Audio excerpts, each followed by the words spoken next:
I'm Danny Solis, and I'm with Workforce Solutions here in Lubbock, located at the McDougall building that used to be Wells Fargo, up on the 8th floor. We're Workforce Board Administration. We're one of 28 local workforce boards in the state of Texas. We service 15 counties in the South Plains. And that's about all I'm going to tell you about me, because we really want to listen to this, folks. Okay? And I'm going to read a brief bio that they all sent me. Instead of letting them identify themselves, I guess I could. Take a lot off my shoulders. So, I got to get my reading glasses on.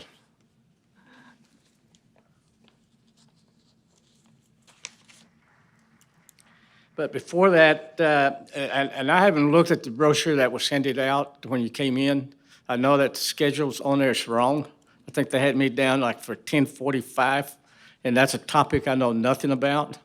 Just like this particular topic, I know nothing about. I know how to spend money and how to make bills. I don't pay them. That's about it. But hopefully, as you're setting up your business, you're already a business owner. You do better than what I do personally in my life. But my wife always asking me, says, "Well, how are we going to do this?" I don't know. We'll figure it out later. Anyway, this particular session says the objective of this session is to provide you, the audience, with timely, relevant, actionable advice on how to grow your business. To the topic discussed by this panel, we expect the attendees to receive information on resources, practical solutions, best practices, and expert assistance on a broad range of business planning, from writing a business plan to choosing the perfect location and registering your businesses. So, the individual sitting here to my right is Dexter Sykes. He's a senior business consultant with the Texas Tech Small Business Development Center here in Lubbock. Dexter's a senior business consultant with the Texas Tech Small Business Development Center. He repeated that twice, but that's okay. In Lubbock, he provides business consulting to current and prospective small business owners in the Lubbock region. In his capacity as a business consultant, Dexter helps clients in the development of business plans and financial projections in their respective business ventures. In addition to the consulting, training, and research assistance, Dexter also provides expert counseling to companies seeking to expand internationally. Dexter is a NASDAQ-certified global business professional and has served as a vice chair of the West Texas District Export Council. Dexter has a degree in general studies with an emphasis in international economics from Texas Tech University, and he obtained his MBA from Texas Tech Rawls College of Business. Okay, next to Dexter is Tracy Che. Tracy is the founder and CEO of Pebble Plan, a business planning and entrepreneur education app that prepares small businesses for financing. Tracy is an alumnus of the Texas Tech Innovation Hub Accelerator, and he's also a startup mentor at the Innovation Hub. Prior to starting Pebble Plan, he was a small business consultant for 6 years, working for the Amarillo SBDC, and for himself in private practice. As a consultant, he has worked with hundreds of small businesses and has been directly involved with helping his clients successfully launch more than 50 businesses and secure more than $12 million in financing. Prior to consulting, Tracy spent 10 years in frontline and leadership positions in the banking and insurance technology field. Next to him is Brittany Rivera. I hope that's right. Yeah. Okay. I didn't see her over there. Anyway, she has been in finance for 10 years, previously worked in consumer lending at some local banks, and now she says, "I'm here at People Fund, supporting aspiring entrepreneurs with financing needs, developing relationships with the community, partner organizations, bankers, and accountants, and others in collaboration with small business support organizations. They analyze loan requests and based on need, impact, and financial viability, currently covering the entire Panhandle region, Amarillo, Lubbock, Midland, Odessa, Abilene, and San Angelo." Okay. last but not least, is that what that's what they say? That we have Jennifer Oldham. Jennifer is a lender relations specialist with the U.S. Small Business Administration's West Texas District Office located in Lubbock. She says this office serves 71 counties in West Texas. She's responsible for lender outreach, training, and technical assistance, as well as marketing of loan programs and services to lenders in the small business community, along with her counterpart, Kim Voss. They help small business owners connect with local lenders and understand loan program eligibility. Ms. Oldham has been with the agency since 2005 and started her SBA career as a loan officer with Office of Disaster Assistance. Okay, and with that, I have some questions to start us with, and I'm gonna start with Dexter, so he's right here close to me. Hopefully he won't hit me. But question for you, Dexter, that you can answer for the audience is, how does the Small Business Development Center work with SBA and lenders regarding financing? Okay, that's a good question. Can everybody hear me? And first, let me introduce that we actually have SBA in the room. And so that I don't get the titles wrong, would you stand up and introduce yourself? Because they're an outstanding resource, and I want to make sure that everybody knows who they are in the room. Thank you, Dexter. I didn't plan on doing this. I'm Calvin Davis, District Director for the Small Business Administration, Small Business Development Center. They're our partner. They're funded. It's a federal-state partnership, funded in part by the federal government and the state. They fly under the Texas Tech flag. Here we have other centers all around our counties, all around our, actually there's 95 counties that they cover. But I want to introduce my staff real quickly. On panel, we will hear from Jennifer Oldham, who will talk about her in a moment, but also I have Matthew Jock. You guys may have heard of him. He was our superstar nationally, MVP nationally doing Idol. I will say that he helped thousands upon people to receive funding who could not have gotten it otherwise. We also have Pearl Sosa, our newest employee, who is a social media genius. So that's all I have to say. Go on with the staff. All right, thank you very much.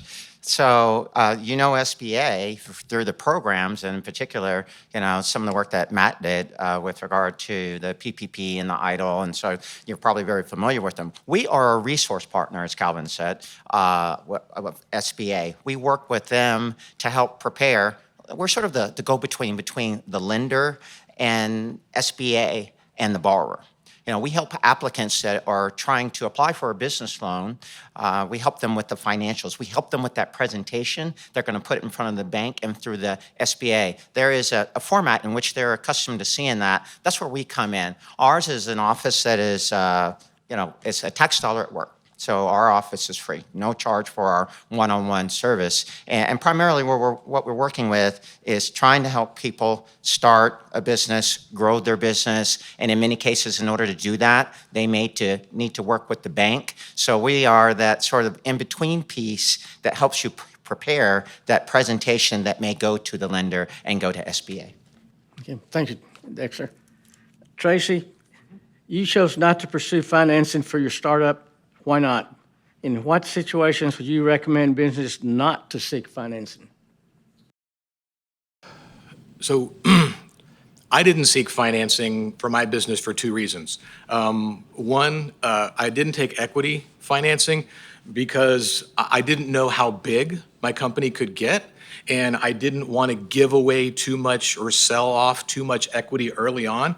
So until you're in the marketplace and you're actually evaluating your competitors and you're seeing what kind of response you get from customers and partners, you don't know if you have a $1 million business or a $20 million business, and you give away 5%, you could be giving away a lot of different money. So that was one of the reasons I didn't choose financing. The other reason is stress. I don't like debt. And there's enough stress for just the potential for failure already. And adding another layer, because when you take somebody else's money, you get a boss or a partner or both. And I didn't need any more of that in my business. And so we were fortunate to have enough cash reserves to make it a certain amount of time. And so we chose to use our own cash instead of somebody else's. Second half of the question was, who would I recommend not, or why? You answered that for them. Information for them. Yeah, I think a situation where I would recommend a business not taking financing is if you really don't need the money. I've worked with a lot of small businesses who they look at their projections and they say, well, it takes me 25 grand to run my business. I'm going to ask for 30. And they think that by adding a little bit more, or they're getting some cushion. My experience has been that cushion is never really there. You always find a way to spend money. And then you have a bigger payment and no cash reserves. And so generally entrepreneurs are pretty pretty intuitive, and that's not the word I'm looking for, inventive people. And so sometimes having a cash constraint brings out ingenuity. And most of the time you can work your way through that. And if you need money, you can go ask for it. But taking it up front, if you don't necessarily need it all, usually doesn't work out in my experience. Okay, thank you. Brittany, what is a common issue you see for clients as a lender? I would say credit, capital, and collateral. People coming and they have credit issues, just some, negative remarks on their credit history. Maybe they don't have any collateral or they don't have any capital. Their debt to income ratios are low. But typically those are the type of clients that come to us. We're kind of the end of the line when you can't get financing through like traditional means through a bank. And so we're willing to take a little bit more risk and work with people who maybe have some negative things on their credit report, or maybe have some explanations for what happened. It was, so X years ago, and things like that. And we don't always require collateral for all of our things. And as far as capital goes, we're willing to take a lot more risk as far as how high that debt service coverage needs to be. Okay, thank you, Brittany. Jennifer, SBA has been the best kept secret in the federal government. Nevertheless, SBA played a huge role in helping small businesses recover through the current pandemic. Question for you is, what assistance is available through SBA for businesses still feeling the impact of COVID-19, and what role does a local office play in that? Yeah, thank you. So we were very active in the delivery of the PPP loan program, the COVID EIDL, the Restaurant Revitalization Fund, and then also the Shuttered Venue Operators Grant you might have heard of. Those programs have all closed. There is no longer any funding available through those programs, but we continue to see the businesses who receive those loans need assistance with servicing. Maybe they're trying to get additional financing and they need a subordination agreement to do so, or they're selling off equipment and they need a release of lien, need help setting up payments, things like that. So if you have any servicing needs on an EIDL loan, our office can assist with that. And we do still have some businesses that are still trying to get funded through those programs, and we can sometimes intervene on their behalf if they're stuck in the system in some way. The assistance that we have available now through our traditional lending programs, we do have the 7A Guaranteed Loan Program, which is a lending program we do through local participating banks. It's very much the same as applying for a commercial loan with the local bank. But in many cases, banks have what we call a credit box that they want their deals to fit into. And so sometimes things like startups, specialized industries, things like that don't fit as neatly into their traditional credit box. And so oftentimes if lenders see your business plan and they think you have a good plan and they want to invest in your business, but you don't fit in that credit box, then sometimes they can look to the SBA Guaranteed Loan Program, which mitigates some of that risk for the bank and entices them to go ahead and still finance your business. We work with mission-based lenders like People Fund through our microloan program. It's an intermediary loan program where SBA lends out the money to these lenders who then relend it to the small business community. We also fund many resource partners like the Small Business Development Center, who offers no cost to you, individual and confidential, we should say, counseling for your business startup, planning, They have excellent market research tools that you can take advantage of. We have another resource partner in town that we work with called SCORE.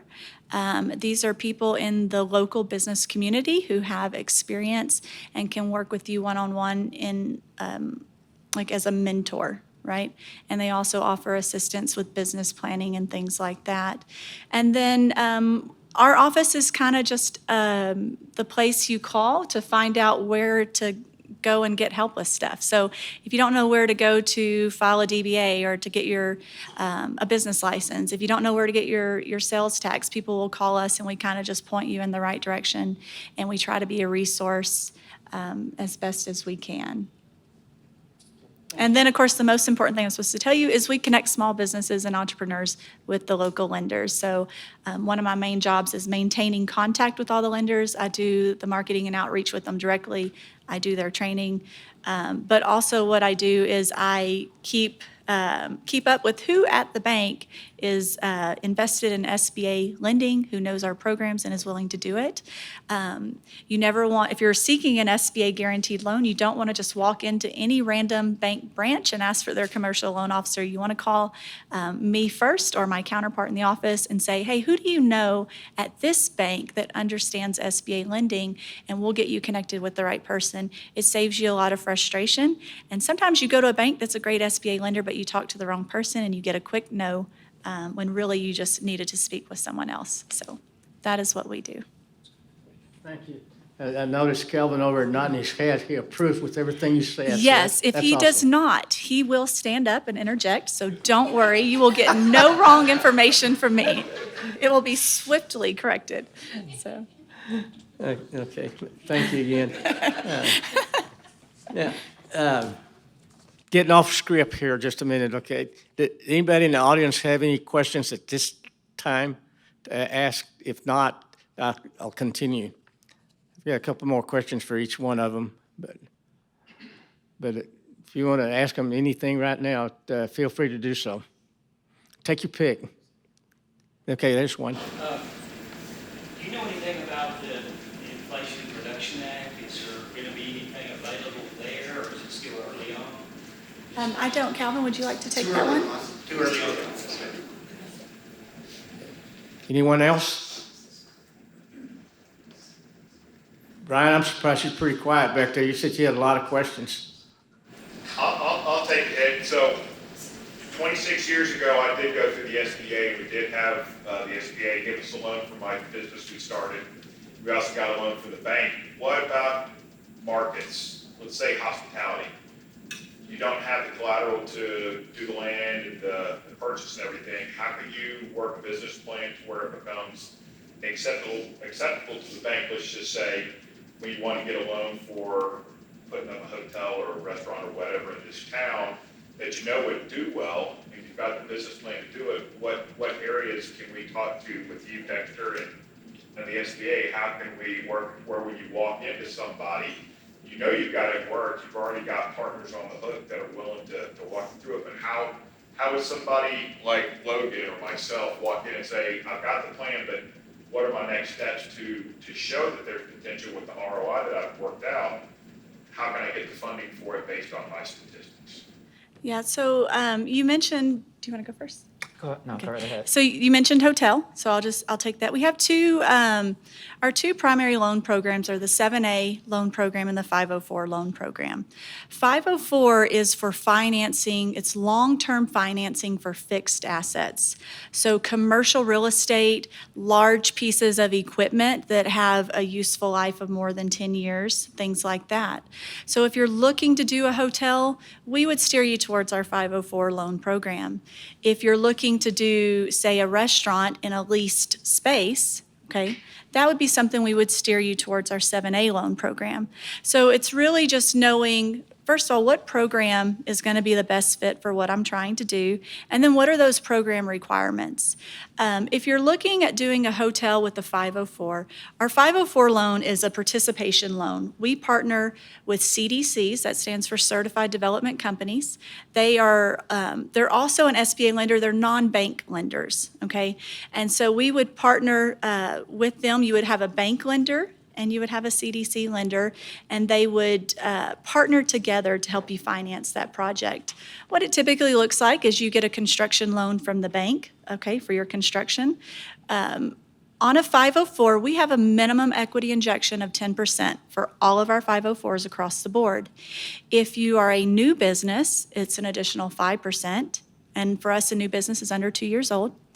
Or if you are a special purpose property, so a building that is very specific use and could not be used for something else, okay, it's an additional 5%. So you'd be looking at a minimum equity injection of 10 to 20%. So you're going to need to know your total project cost, that's the land, the construction, what working capital do you need? What do you need for the furniture and things like that to make payroll, until you get up to full occupancy, those things. You're going to need that. You're going to need projections. And that is where, like Dexter at our Small Business Development Center, they can help make sure that you have those projections, that help you put together that plan and total project cost.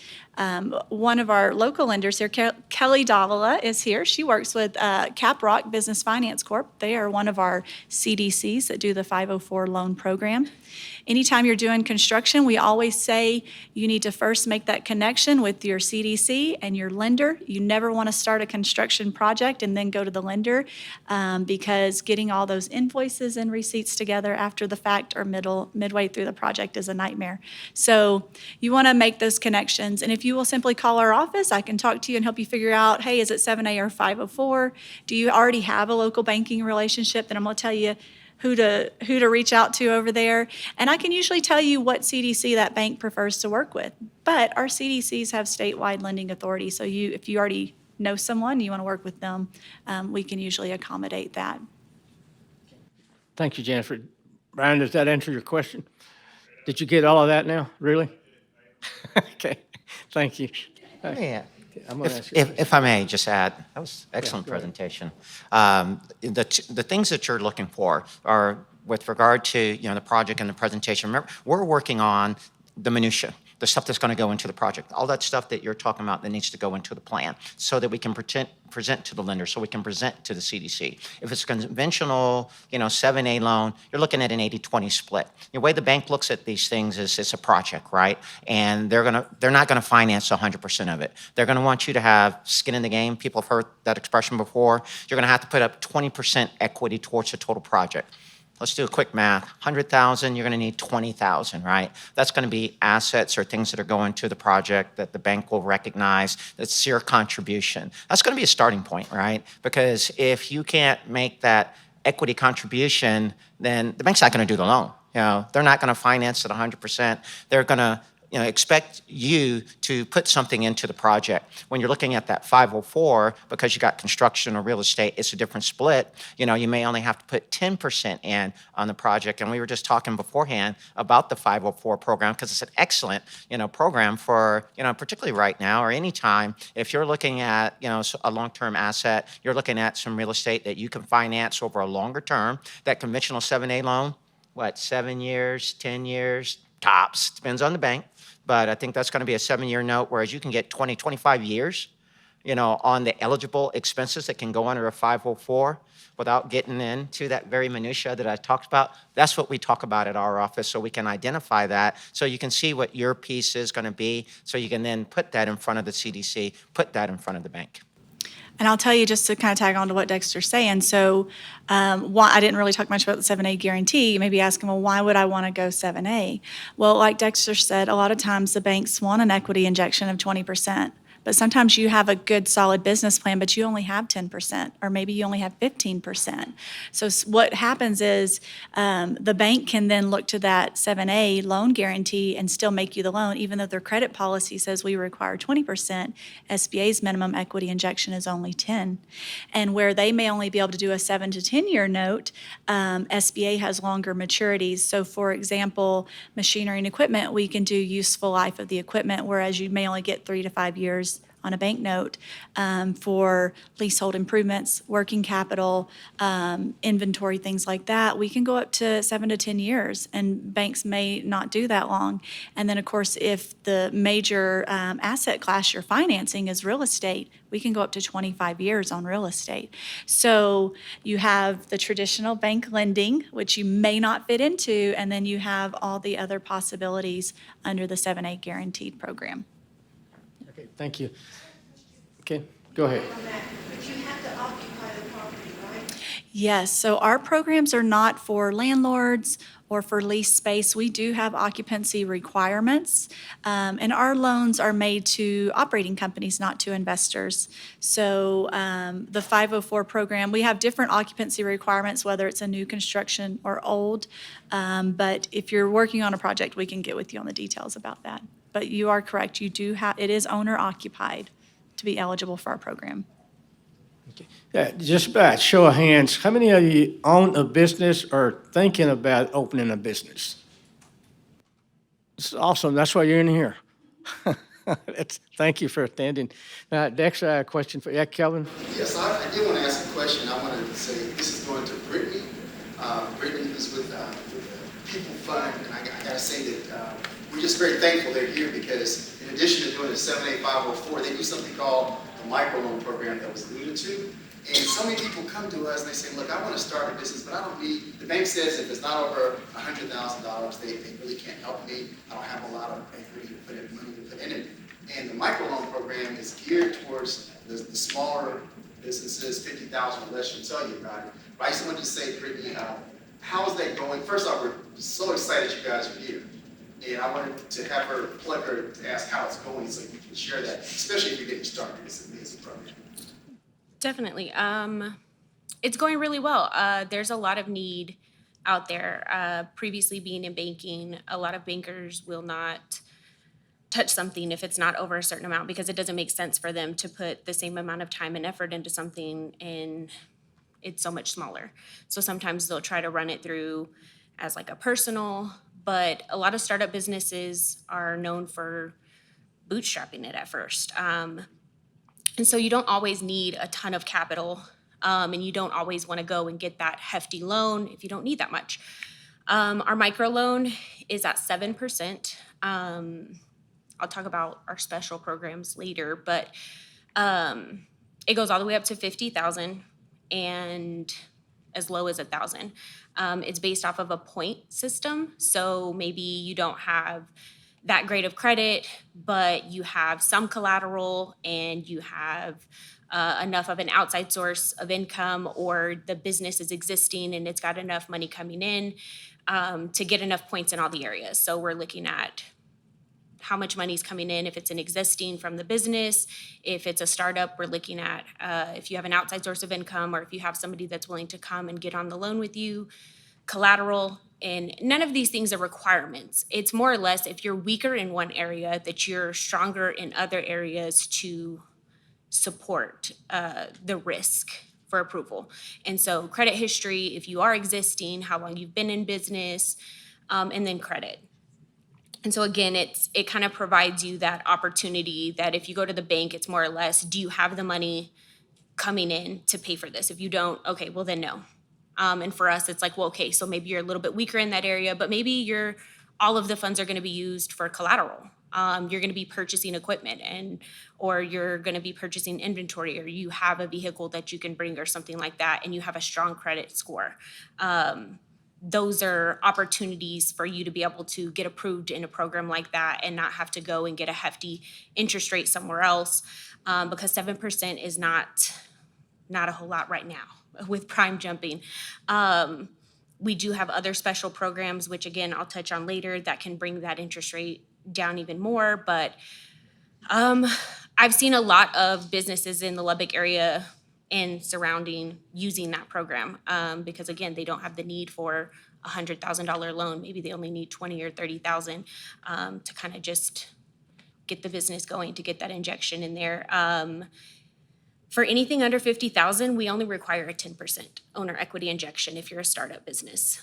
So that's also very helpful, 10% on 50,000. What about if you're an established company, not a startup? then we don't require an equity injection because you've already probably put money in if you're existing.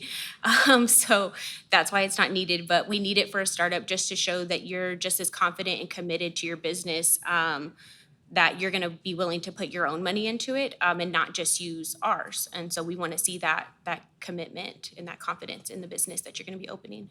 Do you have a minimum requirement? For 10%. As far as, Oh, 1,000. 1,000 and up? So that specific program is 1,000 to 50,000, but we do participate in the 7A program, Community Advantage, and that goes all the way up to 350,000. We're also a CDC. We're not just the nonprofit 7A microloan side. So we do 504 lending as well. I don't handle the 504, so I'm not going to be great at answering those questions. So, but I do anywhere from 1,000 up to the 350,000. And we have all different types of programs too. So even if it's not the micro loan and it's maybe the Community Advantage or one of our other People Fund loans, we have tons of programs where we're willing to take the risk with businesses to get them the financing that they need without having to go to those predatory lenders when you can't get it at the bank. And when you can, we want you to. If you're bankable and you can get with a banker, I work with bankers all the time and referring stuff back to them. If you're bankable and I know of somewhere that, hey, you could qualify with them, I'm more than happy to send you over to them. It's when you can't that we want you to still be able to get access to capital. I would say one of the things that our mission-based lenders like People Fund do is if you are not bankable, they will help grow you into a traditional banking relationship.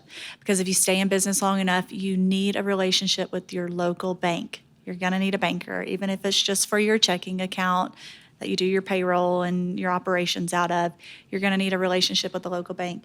And Brittany can help grow you into that bigger loan that you're going to need when you're ready to expand in a few years. And so everyone on here, we all kind of work together and refer back and forth to each other. We'll say, hey, go here and then go talk to this person. And, Lubbock is a big town compared to where I grew up, but it's also a very small town. And thankfully, everybody knows everybody. And there is an ecosystem out there where people are connected. And if you just ask, they'll start referring you and connecting you to different people. So, Okay, good. Dexter, I have two questions for you, back to back, okay? Okay. In terms of documentation, what types of financial data will the banks require? And your second question, does the SBDC help individuals evaluate their funding options? Okay, now let me take that second question first. As we were speaking, I was actually thinking about in my mind's eye, I had that image of someone putting together, the candidates for a crime scene, and you have all your little Post-it notes and all the strings are attached. We're kind of like that because all roads kind of lead back and forth, in terms of our network. And so when we, as a government-funded entity, we try to identify based on that project what's the right loan instrument for you if it's going to be that, if it's being growing your business or starting a business. So I'm often trying to identify the project, right? And one of the things that Brittany offers is something that you typically can't get from a traditional bank is they're going to give you a business loan on an amount that normally would be a personal loan at a regular bank. And I will tell you, hey, this could be a personal loan. You're only doing $10,000. Or potentially you may want to look at a micro lender, like People Fund, and they may look at this as a business loan. And so we're often going through and navigating that loan product, for a client to point them in the right direction. So when they come in the door, what's a 7A? What's a 504? What's a flash fund? What options do I have for this given project? You talk about that restaurant. I could tell you for a lot of banks, not everybody wants to be in the restaurant business because all they see is a failure rate, right? And so they may require a higher equity stake. You'll actually be able to identify in that conversation with the bank, with the lender, how eager they are for a project. If you hear something like 30, 35%, 40%, hey, they're not feeling it. They're trying to mitigate risk. So it's a four-letter word. They don't like it, right? They want to make every loan they bank, they want to make money on. And if they see something, we're up to our eyeballs in restaurants, they may not want to do a restaurant, but the next bank might. We'll talk about all those things. So the documentation that all of them need, back to that first question, really is they need those financials. There's going to be some personal information that the bank wants to get from you. What did you call it? A banker's box or a lender's box or something like that. They're trying to qualify you as a candidate just based off of your credit history or your credit score. You want your income tax returns for the last 3 years. They're going to want that just to identify if you have the right attributes, if you fit in that box. So that's some of the documentation right up front, because if that's not a go, the project's not a go. Right? And so when you're having that conversation, they're going to get that information just to make an assessment of the loan candidate. Household income, secondary, options, tertiary, no risk. They want to make sure that they can get paid on the loan. Then we're going to work together, or you're going to need to put together something like a balance sheet, an income statement, cash flow statement, something that tells you how you're going to use the money. So those are usually the documents that travel with the business loan. And those are the documents that the bank uses to make a credit decision. And so that's what I would expect. And there may be a few other things like, maybe break-even analysis. They want no risk. They're going to see what it takes for them to get out of, for you to get out of this business or for you to make your loan payments, I should say. So those are the things that I normally see, or the things that we normally put together. A lot of times I will try to communicate with the lender to see what kind of, that word again, presentation they need, what kind of documents they need, because they're the ones who are going to make that decision on whether they're going to loan you money or not. Okay, thank you, Dexter. Tracy, let's get you back in this group. Okay, you've been pretty quiet over there, but that's okay. Following up on your prior answer that you gave to your first question about not seeking financing, what things you would recommend small businesses consider before seeking financing? Before seeking financing, I think one of the most important things to do is to know exactly what that money is for. And so if you can't trace the money you're asking for directly back to a goal or an achievement or something that you can't get to without somebody else's money, then you're not ready to ask for it. And so that's the first part. Don't just borrow to have money. The second part is, I would say, along with that, would be to take the time to identify how much extra work it's going to take to make up the new payment that you have. So let's say you want to buy a truck. You have an existing business and you can serve 25 clients with your truck. When you get to 20 clients, that's when you should start planning ahead, because if you grow too much more, you won't be able to service your clients. And so you need to start planning to borrow. And then in that case, you should know how much additional work it's going to take to pay for that payment, because assets don't exist in a vacuum. They have payments associated with them. So you'll have to sell that much more in order to make your new payment. And then after you've got your 26th client, your truck is, you got your truck, now you can sell your old asset and put that towards the balance. But you really need to think through this. I'll figure it out when I get there is not an acceptable answer, although it's common practice. And so I would really just encourage you to take the time, get the calculator out, ask Dexter, ask the SBDC, use our software, that's what it's for, and we will help you get those things figured out. The last thing I would say you should think of is not just the financial impact, but what's the non-financial impact? That's really what got me into this business is I value time with my kids and my family a lot. And I missed a lot of that when I was starting my businesses growing on the way up. And you should think about that. If you like to volunteer, if you are really active in your church, if you play sports, something, you start growing your business, you take on a new asset, you might have to work more to make the extra sales, to make that extra payment. And so really think through not just what is this going to do to me in between the times I open the door and close the door, because it's going to go beyond that. And so just really think about not just the financial, but there's a price to be paid, and it's not always financial. I really encourage you to think through that, because otherwise you can get yourself in a position where you start to resent your business. And that's the first thing on the way down, is when your business is no longer enjoyable and now it becomes more of a pain in the butt than anything else. All right, Tracy, before I go to Brittany, I got another Yeah. question for you. Yeah. What one piece of information do you wish you knew before you launched your company that would have helped you the most? I think that it was more of an understanding than a piece of information, and it's really who has the most urgent need for your product or service. So we serve a variety of different markets, and when we were launching, we had validated that we knew people who would buy our product, and so we knew that, we knew who to sell to, how to sell to them, et cetera. But what we didn't know is how quickly they would write a check.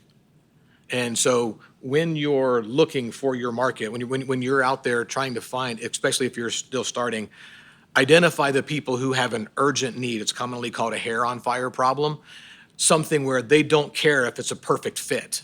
They just need to put the fire out. And so they're willing to put up with an imperfect product in order to solve their problem. Now, that may be a very small market, but they're highly, highly motivated, and you can get to revenue much faster that way.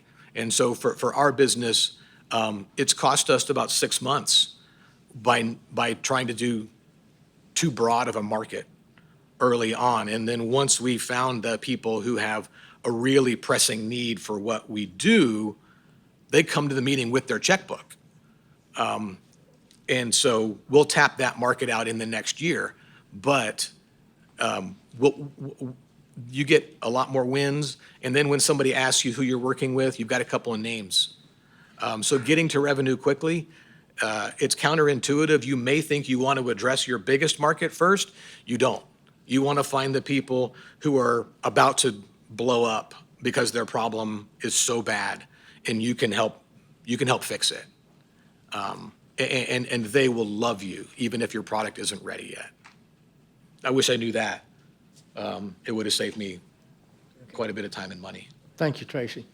Brittany, 2 questions for you. Do you work with startups? And I think Kelvin kind of led to the next question here. Do you have any special programs? Yes, so a lot of banks will typically not work with startups, but that's kind of what sets People Fund apart, is that we are a nonprofit community lender. So we're not a bank. We don't do checking accounts or merchant services or anything like that. Because we're a nonprofit, we're willing to take a lot more risk with businesses and lending to them. And so I would say primarily startups are who we work with. The special programs we offer 5% interest on all of our loan products to veterans and spouses of veterans, with prime being over 5% right now. You're not going to find 5% anywhere. So that's something that sets us apart, because our purpose is to help the communities that we're in, the underserved in our communities, the people who can't go to a bank and get that loan because they're seen as risky or whatever it may be. We want to lead them away from the predatory lending that's out there and the higher interest rates. And so that's why we offer specific programs. We also participate in the Tory Burch program, which is if a business is at least 50% owned by a woman, it does buy down the interest rate by at least 2% on the first $100,000. So we do have those special programs, but I also wanted to touch on something you just said about having everything that you're going to use the money for worked out. I can't tell you how many times people come to me and they're like, I want to start a business and I need X amount of dollars.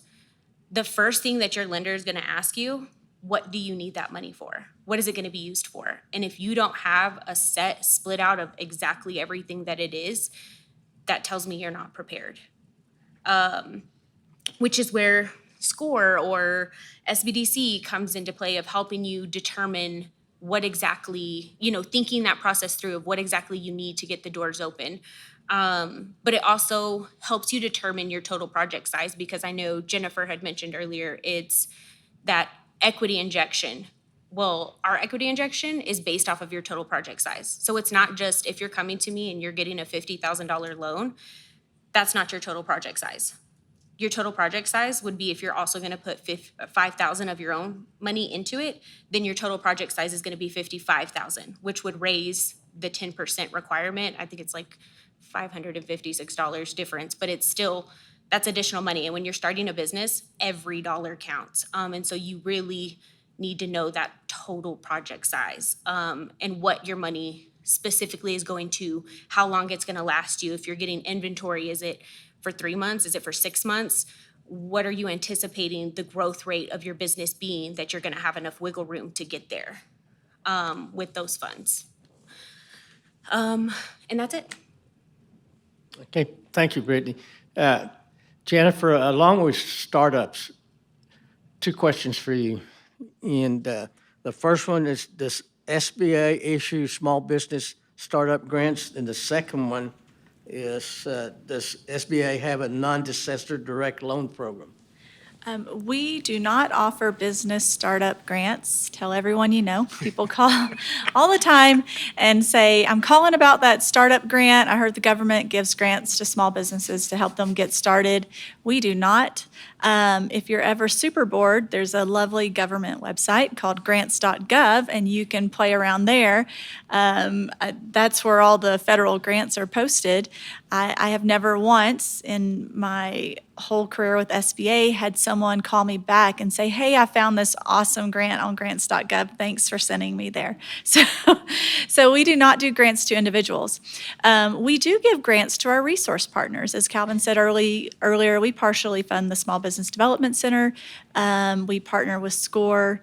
We act as an intermediary with our mission-based lenders, and we do have one grant that's technology focused. It's the SBIR. I think they changed it to the SBTIR. It is like a technology innovation grant, and those are usually funded through, again, one of our resource partners like the Texas Tech Innovation Hub or through a university. So if you're doing something innovative in the technology space, there may be a grant available for you, and you're welcome to check out our website, sba.gov, and you can find information about that there. But in general, no, there are no grants for startups, just the lending support.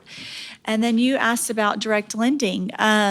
There was something in the Build Back Better plan that didn't get off the ground that would have allowed us to do direct lending. Currently, the laws and regulations that govern our programs do not allow us to do direct lending, other than our disaster loan program, which is really helpful for you to know about in West Texas. So we have the big disasters that you hear about, like COVID, hurricanes, earthquakes, wildfires, things like that. But many people don't know that we also do disaster declarations with the Secretary of Agriculture. And out here in West Texas, we almost always have a drought declaration. We actually, ironically, have a declaration for an excess moisture event for one of our big rains we had last summer. And so those declarations make our economic injury disaster loan program available to business owners. And so you hear Secretary of Ag, you think ag-based businesses. SBA actually cannot lend to growers and producers. That's what USDA and FSA is for. But we can lend to those businesses in those farming communities who support the growers and producers. So the feed stores, the equipment sales that sell implements and things like that, who are impacted by this drought. The farmers and ranchers aren't coming in, they're not spending as much, they're not upgrading their equipment, those things. So it may be impacting your bottom line. And so maybe those disaster loan programs are actually a fit for you. But that right now, that is our only direct lending. As I said before, we work with our participating lenders. We have a very wide network of lenders, and part of what we do at our office is we connect you with those lenders. Okay, thank you. How much more time do we have? Do we have time for some audience questions? Anybody have a question out there for this panelist? Yes, ma'am. Is there programs out there if you want to scale your business? So say you're at $1 million in sales and you want to get to 5 million, what services do you offer to help people figure out how to navigate that upward scaling? Or is it something like innovation hub would be a better fit? So I would say it depends on your industry. First, I would say Small Business Development Center. Like I said, they have business counselors and they have market research tools. Dexter can tell you more about their program, but they can tell you what's happening in your industry and in this specific area. So that would be a great place to start. If you need funds and you know how much you need and what you need it for, we can connect you with our network of lenders. And then if you're just needing mentoring, we might hook you up with someone in our local SCORE chapter. There may be someone in your same industry or even just who in a roundabout way has the knowledge and skills that would help you to do that. So a lot of what we do is just connecting you with a network of support to help you figure out what your next steps are and to support you in doing that. I'd follow up on that. One of the things, the SBDC is a great resource. And one of the things that I've found is that for entrepreneurs, especially people who are working, you're not working 8 to 5. Typically, you're working, 6 to 6 is what I end up. But sometimes, even though these free resources are available, they're not practically accessible. And so this is the shameless plug part of the program. Our software works really, really well. We're the only for-profit up here, but we integrate with all of the nonprofit community partners and they can use our software. The reason I say that is because you can work on your plan, get access to tools and resources, projections, financials, and all the things that you need to plan out your growth from 1 million to 5 million. And you can do that on the evenings and weekends and then invite your consultant in at the same time to maximize your effectiveness and your efficiency. So that's why I'm up here, because I help connect and refer back and forth as well. But just the time factor is a real thing. A lot of my clients end up coming because they work in small towns, and by the time they get off work, they can't get into town in order to get help. And so Zoom doesn't do everything. And so you need a common tool set to be able to work on your plan and your projections along with the resources that your tax dollars are paying. And so that it's a bridge more than anything else. Okay, I think we have time for one more question. I think you had your hand up. As far as the grant you were talking about, is there a cap on that, or is it technology grant? I don't know what it is now. They've made some changes recently, but if that's something you're interested in, I could get you more information on that and where to go and look. I will put just a plug out there. This is kind of not related, but the Office of the Governor is doing a grant. It's the TTIR grant. It's for travel and tourism, but it encompasses many different industries. And so I would say when you leave here, Google that and see if your industry is one that might qualify. They are doing grants of up to $20,000 for businesses impacted by COVID who are in some way related to travel and tourism. They have things like wineries and hotels, many different industries that maybe you might not think of. So I would say check that out. And then what was the other one we haven't told them about? Oh, if you do anything with government contracting, we're doing a lot of infrastructure right now. We're about to start lots of big projects. If you want in on that, you need to be in the government contracting session that they're going to have next. One of our other resource partners is the PTAC, is Procurement Technical Assistance Center. They can help you find government and federal government and state and city local contracts. There are certifications out there offered through SBA that can help put you to the front of the line and make you more competitive for those contracts. So I would say if in any way, and sometimes it's things you don't think of, that the government has contracts for everything. From landscaping and food service, it's not just building roads and bridges. So there may be some way that you could scale your business through government contracting as well. So, and then I'll plug SCORE because SCORE they are business owners. They have their own business, and so they will meet with you after hours. They try to work with you. And one of the great things that came out of COVID is it forced us all to offer our services virtually. So even if you are out in our more rural areas, we can do some services over the phone. So.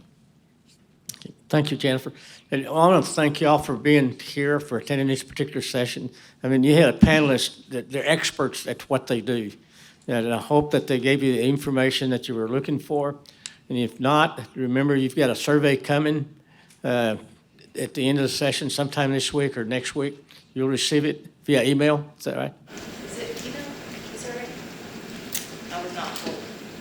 Anyway, you'll get a survey. Please fill that out, because it's important, because it helps the governor's office on how to prepare better for the next round of sessions that they may be having. And again, I want to thank the panelists, and I want you to thank them for their expertise. And we have a 45-minute break, I think is what I heard. So they're going to be hanging out here. So if you got more questions, ask them. If not, include them in your survey. Okay. Thank you for being here.